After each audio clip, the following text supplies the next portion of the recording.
Evangelho de Lucas, capítulo 2. Naqueles dias, o imperador Augusto decretou um recenseamento em todo o Império Romano. Esse foi o primeiro recenseamento realizado quando Quirino era governador da Síria. Todos voltaram à cidade de origem para se registrar. Por ser descendente do rei Davi, José viajou da cidade de Nazaré da Galileia para Belém, na Judéia, terra natal de Davi, levando consigo Maria, sua noiva, que estava grávida. E estando eles ali, chegou a hora de nascer o bebê. Ela deu à luz seu primeiro filho, um menino. Envolveu-o em faixas de pano e deitou-o numa manjedoura, porque não havia lugar para eles na hospedaria. Naquela noite, havia alguns pastores nos campos próximos, vigiando rebanhos de ovelhas. De repente, um anjo do Senhor apareceu entre eles, e o brilho da glória do Senhor os cercou. Ficaram aterrorizados, mas o anjo lhes disse: Não tenham medo. Trago boas notícias que darão grande alegria a todo o povo. Hoje, em Belém, a cidade de Davi, nasceu o Salvador, que é Cristo o Senhor. Vocês o reconhecerão por esse sinal. Encontrarão o bebê enrolado em faixas de pano deitado numa manjedoura. De repente, juntou-se ao anjo uma grande multidão do exército celestial, louvando a Deus e dizendo: Glória a Deus nos mais altos céus, e paz na terra àqueles de que Deus se agrada. Quando os anjos voltaram para o céu, os pastores disseram uns aos outros: Vamos a Belém para ver esse acontecimento que o Senhor nos anunciou. Indo depressa ao povoado, encontraram Maria e José, e lá estava o bebê deitado na manjedoura. Depois de o verem, os pastores contaram a todos o que o anjo tinha dito a respeito da criança, e todos que ouviam a história dos pastores ficavam admirados. Maria, porém, guardava todas essas coisas no coração e refletia sobre elas. Os pastores voltaram, glorificando e louvando a Deus por tudo que tinham visto e ouvido. Tudo aconteceu como o anjo lhes havia anunciado.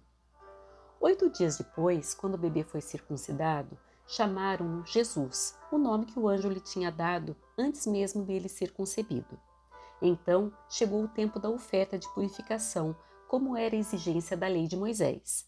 Seus pais o levaram a Jerusalém para apresentá-lo ao Senhor, pois a lei do Senhor dizia: se o primeiro filho for menino, será consagrado ao Senhor.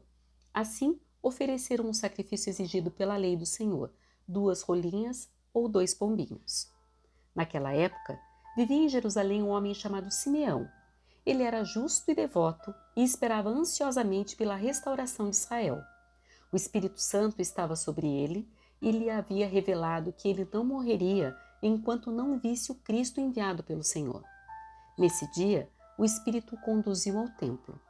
Assim, quando Maria e José chegaram para apresentar o menino Jesus ao Senhor, como a lei exigia, Simeão tomou a criança nos braços e louvou a Deus, dizendo: Soberano Deus, agora podes levar em paz o teu servo, como prometeste. Vi a tua salvação, que preparaste para todos os povos. Ele é uma luz de revelação às nações e é a glória do teu povo Israel. Os pais de Jesus ficaram admirados com o que se dizia a respeito dele. Então Simeão os abençoou e disse a Maria, a mãe do bebê: Esse menino está destinado a provocar a queda de muitos em Israel, mas também a ascensão de tantos outros. Foi enviado como sinal de Deus, mas muitos resistirão a ele. Como resultado, serão revelados os pensamentos mais profundos de muitos corações, e você sentirá como se uma espada lhe atravessasse a alma.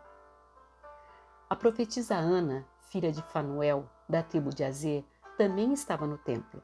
Era muito idosa e havia perdido o marido depois de 7 anos de casados e vivido como viúva até os 84 anos. Nunca deixava o templo, adorando a Deus dia e noite, em jejum e oração.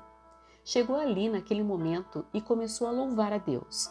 Falava a respeito da criança a todos que esperavam a redenção de Jerusalém. Após cumprirem todas as exigências da lei do Senhor, os pais de Jesus voltaram para casa em Nazaré, na Galileia. Ali, o menino foi crescendo, saudável e forte. Era cheio de sabedoria e o favor de Deus estava sobre ele. Todos os anos, os pais de Jesus iam a Jerusalém para a festa da Páscoa. Quando Jesus completou 12 anos, foram à festa como de costume. Terminada a celebração, partiram de volta para Nazaré, mas Jesus ficou para trás, em Jerusalém, sem que seus pais notassem sua falta. Pensaram que ele estivesse entre os demais viajantes, mas depois de caminharem um dia inteiro, começaram a procurá-lo entre os parentes e amigos. Como não o encontravam, voltaram a Jerusalém para procurá-lo. Por fim, depois de 3 dias, acharam Jesus no templo, sentado entre os mestres da lei, ouvindo-os e fazendo perguntas. Todos que o ouviam se admiravam de seu entendimento e de suas respostas. Quando viram, seus pais ficaram perplexos. Sua mãe lhe disse: Filho, por que você fez isso conosco? Seu pai e eu estávamos aflitos, procurando você por toda parte. Mas por que me procuravam? Perguntou ele. Não sabiam que eu devia estar na casa de meu pai? Não entenderam, porém, o que ele quis dizer. Então, voltou com os pais para Nazaré e lhes era obediente. Sua mãe guardava todas essas coisas no coração. Jesus crescia em sabedoria, em estatura e no favor de Deus e das pessoas.